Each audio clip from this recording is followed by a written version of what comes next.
All right, good afternoon, Dinner on a Dime. I am Misty, and I am here to record the third part of our 30 Fun Ways to Build a Kitchen Routine video series. So I thought the first thing we could do is touch on where do we stand with my 2026 goal of spending less in the grocery store and using up more of what I have at home. Okay, so remember in January, I shared this in a past video, I only spent $71.87 total for the entire month of January. That was a huge success, and I was carrying that momentum into February, right? So then February happened and spent a little more than I had planned.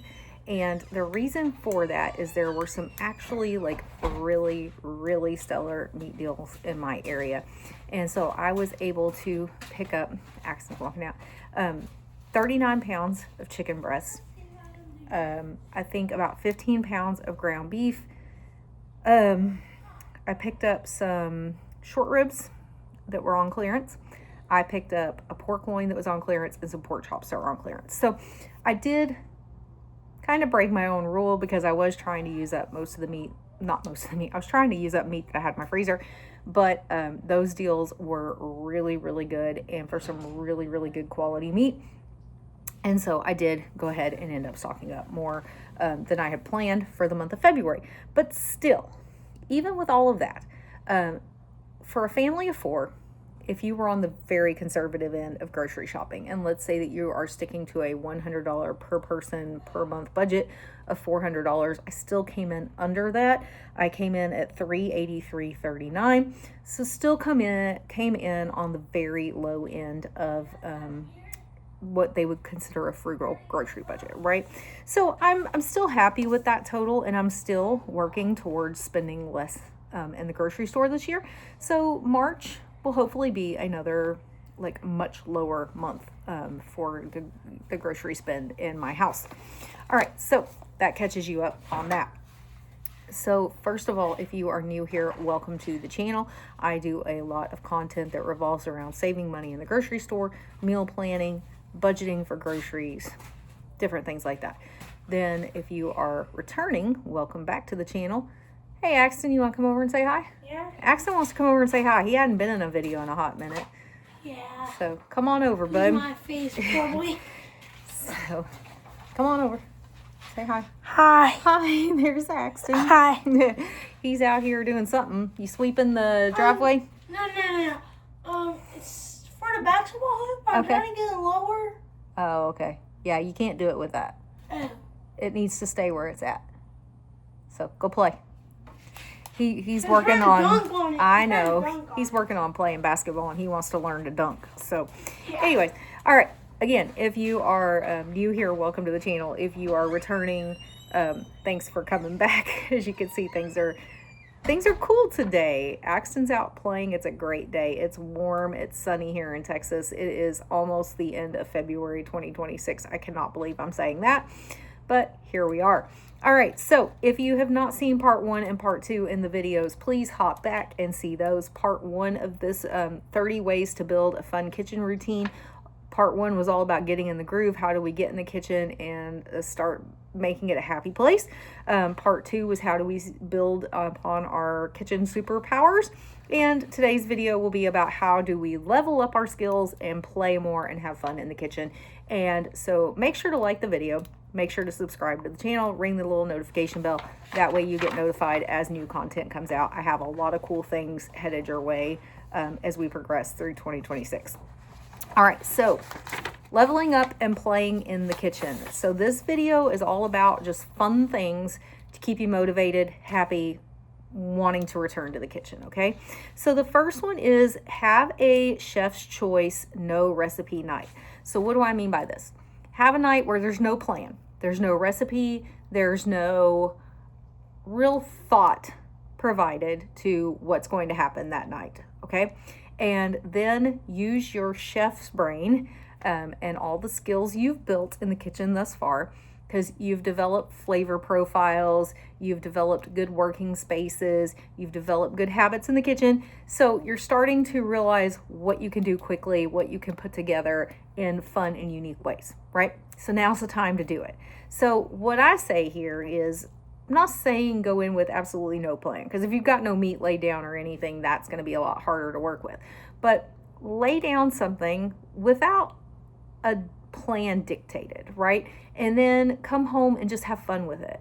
Go to your protein of choice that you lay down and then just build out a crazy fun meal around it. And the reason here is this is play, right? It's leveling up because you're leveling up your cooking skills. You're using everything that you've learned thus far, but also it's playtime. It's time to have fun in the kitchen. It's time to show off what we have learned through the first 20 tips, and this is a great way to do that. So just as an example, so what I might do is I might say, okay, I'm going to lay down this 2-packet of chicken breasts, right? So 2-pack of chicken breasts.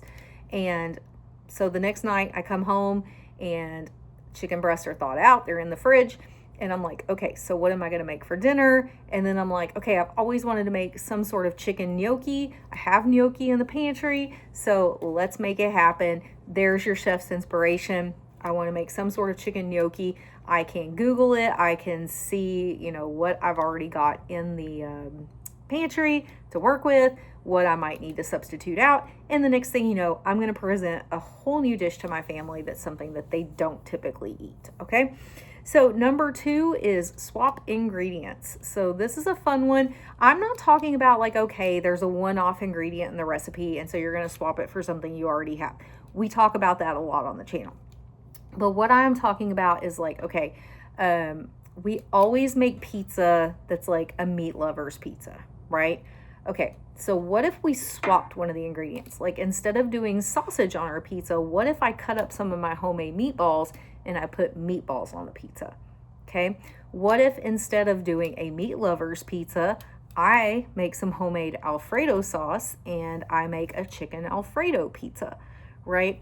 I'm swapping out ingredients on a meal that's something my family's already used to, okay?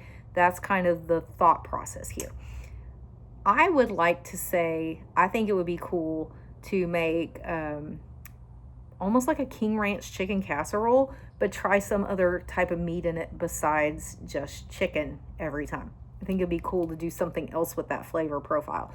Maybe even taco meat in it. I don't know. Has anyone ever done that? Is that good? I don't know. So swapping out an ingredient and just trying new, fun, creative things in the kitchen. Because guess what? It's going to be edible, and it's either going to be great and you're going to love it and you're going to want to make it again, or it's going to be, you could eat it, you could take it, you could leave it, and maybe you don't make it again, or it's not going to work out and you're going to be like, okay, I'm never making that again in the kitchen, right? All right, the next one is pick a global cuisine to start trying to incorporate into your meals, okay? My husband made lots of trips to Singapore and back one year. And so he was like, we need to teach the kids to eat with chopsticks. We need to teach the kids to eat more international flavors. Okay, we tried that and that was a disaster. We are not able to get them to eat with chopsticks. But what it did is it did open up the door to, I enjoy cooking that type of food way more than I thought I would. And so I have learned to make like Korean bowls. I have learned to make some Indian food. I have learned to make, these cuisines that I never thought I would make before, Asian dishes. And it's a lot of fun. It's a lot of fun in the kitchen. And so it's leveling up my cooking because it's a whole different type of cuisine that I would have never cooked before. And it's fun, and people enjoy it when they come over and they're like, wow, I didn't even know that you could cook Korean bowls like that, But it's also play because it's something new and fun, and it helps me enjoy my time in the kitchen. And believe it or not, even my pickiest kid will at least try it. So he's enjoying seeing me try new things in the kitchen. All right, the next one is keep a kitchen wins and losses journal. Okay, it could be in your phone. It could be like a notebook like this. It could be, a spiral notebook, whatever. Just keep. It could even be like a Facebook photo album, right, of your wins and losses. So pictures of your meals and did you like it or did you not like it? And the thing here is you may not have liked it, but you might be able to tweak it into something that you do like. So there's your leveling up and your playing in the kitchen. But also it helps you remember what didn't work, right? So that you don't repeat that mistake again and again and again. And to give you an example of this, my husband does not like beef stroganoff.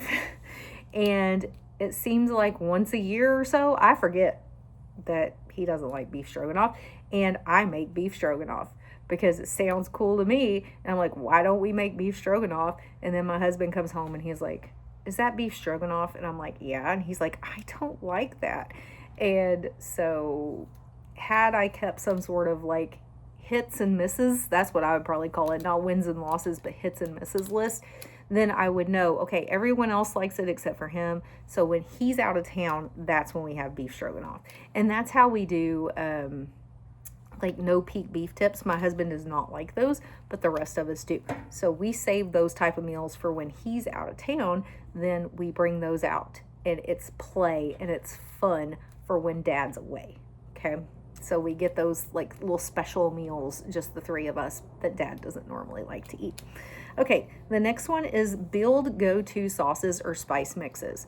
Okay, you will get a lot more fun out of this than you think you will. You can pretty much find a recipe for anything. Okay, I make my own brown gravy mix. I make my own ranch seasoning mix. I make my own taco seasoning. I make my own fajita seasoning. I do lots of different dry seasonings. Now, I have not got into making sauces so much, like bottled sauces or anything, but I do marinades. And so what I'll do is when I can bulk buy like 40 pounds of chicken, then I will put it into baggies with different marinades that I make. And I just spend like an afternoon just making marinades, pouring them in with the chicken, smushing it around, laying it flat, and getting it in the freezer. And then I have all of these different fun flavors to work with down the road that are no work to me at the time that I'm actually going to use them.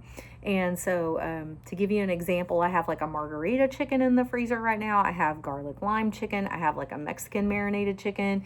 I did a spicy agave chicken, which we ate recently, that was amazing. And so just spend a little time having fun in the kitchen, making marinades and pouring them over chicken. And then guess what? You get to have fun again later when you pull that meat out and you actually make it for a meal. All right. The next one is practice fun plating. Okay. So have you ever tried to plate your food? I haven't because I don't think that's my strong suit, but I would like to learn how to make like professionally beautiful food that you could photograph. I think that would be really cool. If I photograph my meals right now, I feel like they don't hold that same appeal, right? They're real food and they're delicious food and they're healthy, nutritious food 99% of the time, except when I'm making like Hamburger Helper. But it's not gorgeous, right? My plating's not gorgeous. So that could be a fun thing for me to do in the kitchen, to play with, learning how to plate food beautifully, and it would level up that technique in the kitchen. But again, probably not one that I have the time or the patience for right now in the stage of life that I'm in, but something that I would consider picking up in the future. There you go. All right, the next one is buy new spices to work with. I actually just did this. So the other day, my husband needed to order something off of Amazon. He really wanted it through the same day delivery, which I needed like a $25 order or more in order to get the free delivery. And so what I did is I looked up spices, not like oregano, cumin, things like that, but like spice blends on Amazon. And so I got like this garlic butter one that I thought would be interesting to try. I got a smash burger one that I thought would be interesting to try, a garlic herb one, and then I can't remember the last one I got, but I got 4 different ones. They weren't real expensive, only a couple of dollars a piece, but it got him to that order threshold he needed in order not to pay shipping. Sorry, I'm gonna sneeze now. And it gave me some new spices to play with, and I'm already like excited. I've already used one of them in the kitchen and I can't wait to use the others. And so again, it can be something as simple as a $2 bottle of seasoning can make it more fun in the kitchen. It gets me playful in the kitchen. And guess what? It may level up my cooking because it may be the best darn thing we've ever had, right? And we won't know until we try it. All right, the next one is give your dishes some fun names. Again, this isn't something I really do. If it's tuna noodle casserole, I just call it tuna noodle casserole. If it's King Ranch chicken, I just call it King Ranch chicken. I'm not real inventive of names for things, but if that is something that is your strong suit, again, that's a playful way to have fun in the kitchen. Could you imagine if you're good at naming stuff and you're good at plating stuff, and so you make these amazing meals and you plate them and you give them these cool names, and then you put them on Facebook and all your friends are like, oh, that looks so good. That's not my life right now, and probably won't be my life moving forward because I just don't have the time. And I would love, okay, I'm just like every other YouTuber, right? I would love to have a cookbook at some point of like my family's favorite recipes over time and stuff like that. But man, I just don't have the patience to do the plating and the naming. And I don't enjoy reading a cookbook where I have to read, through 7 pages of writing to get to a recipe. So I wouldn't want to do that to anybody else. But it would be fun to have some sort of little cookbook out there in the world. And I think that would be leveling up in the kitchen. I think that would be playing in the kitchen, but it'd be a lot of work in the kitchen too to create my own cookbook. All right. And lastly, and probably my favorite way to play in the kitchen is have a use it up project. Okay. Use it up challenge, whatever you want to call it. I have a use it up shelf in my pantry where these are all of the open things that have been hanging out. We need to use them up, get them out of here, right? Same thing in the fridge. I try to keep one shelf where it's like, these are the leftover things you've got to work with. These are partial things you've got to work with. Use them or freeze them, right? And so I enjoy that. I think that is a fun thing to do in the kitchen, and I like to prevent the waste. Okay, so if I can prevent waste and I can level up and play in the kitchen, to me that's like a no-brainer. That's the biggest win for me. And so that would probably be my biggest tip out of this one, is find creative ways to use up what you have available to you and don't just let it go to waste, right? And we talk a lot about grocery budgets and saving money on groceries on this channel, and this one ties directly hand in hand to it. Use what you have. Don't let it go bad on you. Use it. And if you're not going to use it right now, find a way to make it last longer. Freezing, canning, whatever it is you want to do, right? All right, that is today's video. I hope you enjoyed it, and I hope you enjoyed this video series at least a little bit. I enjoyed filming it. I love finding ways to make my spaces work for me, and I love finding ways to enjoy something that could otherwise become a very mundane task in my life, right? And especially in times like these where we've been dealing with sickness and injuries and car stuff and attorney stuff and a new job and just all the stuff. My daughter getting ready to go to boot camp, everything, right? This helps keep me interested. It helps keep me focused that I still want to be in the kitchen. I still want to spend my time there. That's the win, right? Find your reasons why. Find what keeps you motivated to keep going into that space every day and creating food for your family. All right. I will see you guys soon. And I don't know if that'll be another video series, if it'll be an individual video, to be determined, but I will see you guys then.